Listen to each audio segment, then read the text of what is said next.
Hello students, welcome to new class of our physics.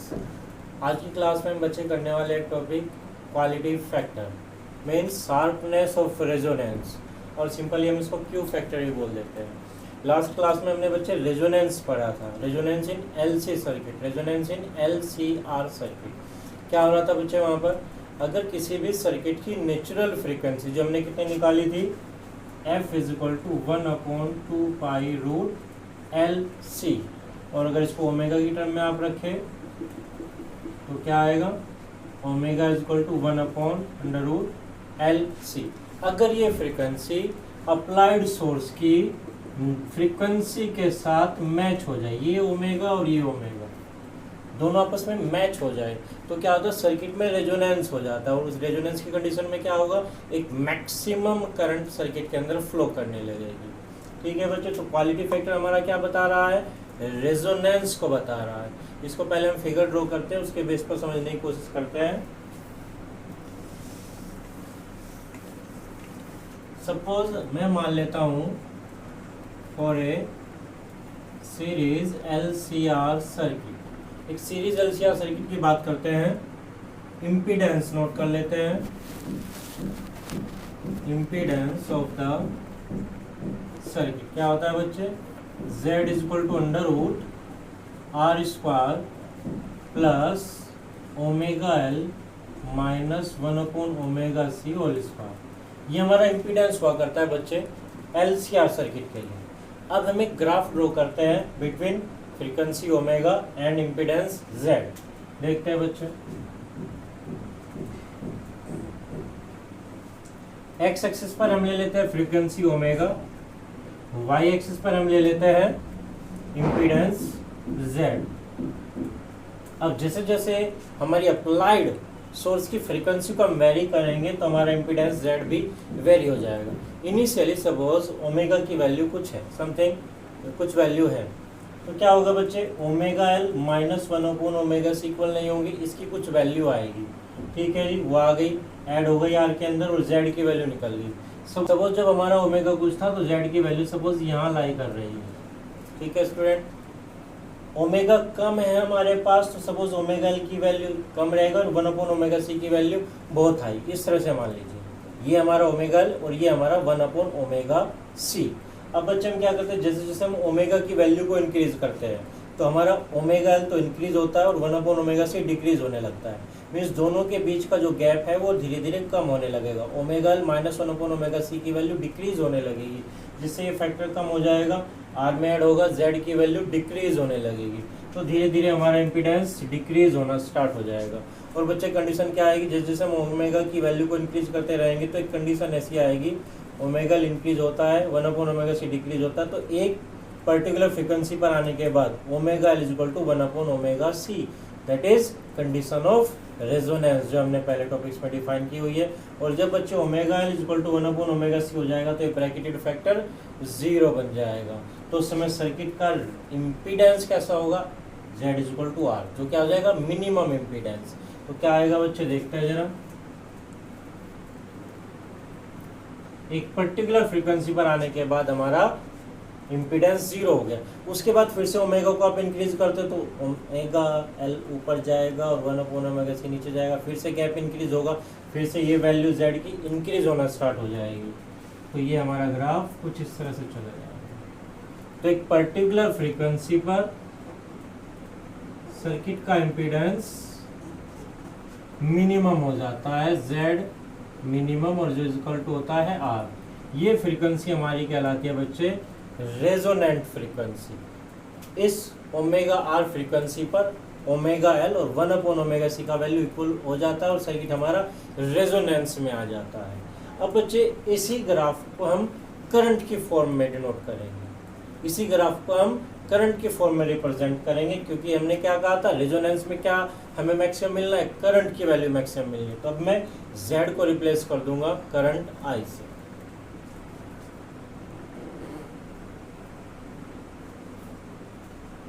X axis पर वही हमारी frequency omega, अब Y axis पर हम ले लेते हैं करंट इन द सर्किट। अब बच्चे करंट क्या होती है, करंट होती है I is equal to applied voltage upon impedance Z। जब करंट हमें निकालनी है किसी एक पर्टिकुलर फ्रीक्वेंसी पर Z की वैल्यू, सपोज ओमेगा हमारी कम है, तो क्या मिल रहा था, कम फ्रीक्वेंसी पर हमें इम्पीडेंस सर्किट में ज़्यादा मिल रहा था। उस ज़्यादा इम्पीडेंस से आप V को डिवाइड करेंगे तो करंट की वैल्यू क्या आएगी, कम आएगी। तो इसी ओमेगा के कॉरस्पॉन्डिंग जब Z हमारा हाई वैल्यू पर था तो करंट की वैल्यू में क्या मिलेगी, लो मिलेगी। अब जैसे जैसे हमारी फ्रीक्वेंसी इंक्रीज होगी, Z डिक्रीज हो रहा है, Z डिक्रीज होने से क्या होगा, करंट की वैल्यू इंक्रीज होती चली जाएगी। और एक पर्टिकुलर फ्रीक्वेंसी ओमेगा R पर करंट का वैल्यू हमें कैसा मिलेगा, जब इम्पीडेंस हमारा मिनिमम हो गया तो करंट की वैल्यू हमें मिल जाएगी मैक्सिमम। उसके बाद ओमेगा R धीरे धीरे जब इंक्रीज करेंगे तो Z हमारा इंक्रीज होने लगेगा और करंट की वैल्यू डिक्रीज होने लगेगी। मीन्स I वर्सेस ओमेगा वाला ग्राफ हमारा बिल्कुल कैसा आएगा, Z के अपोजिट आ जाएगा, इसका रिवर्स हो जाएगा। देखिए बच्चे कैसे,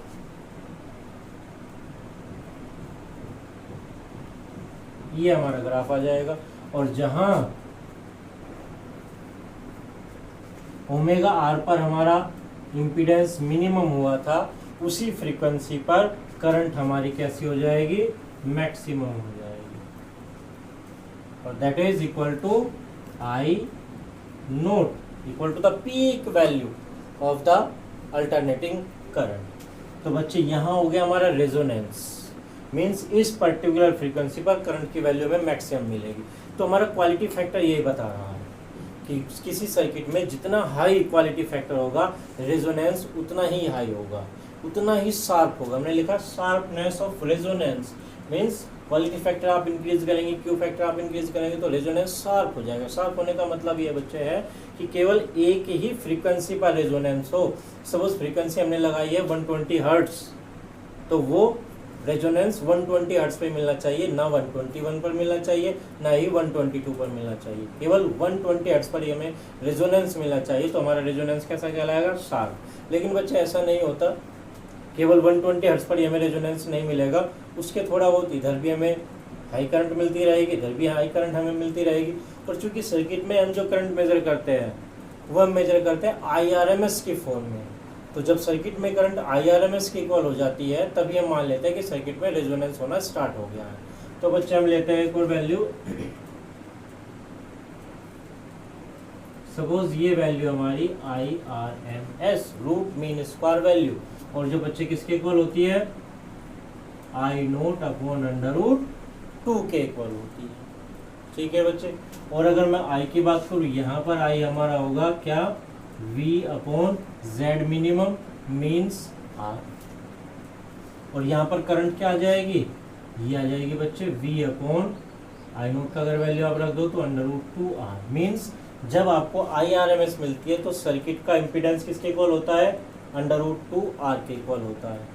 अब बच्चे देखिए, ये कंडीशन हमें दो फ्रीक्वेंसीज पर मिल रही है जहाँ हमें IRMS मिलेगी। उन दोनों फ्रीक्वेंसी को फ्रीक्वेंसी एक्सिस पर ले लेते हैं।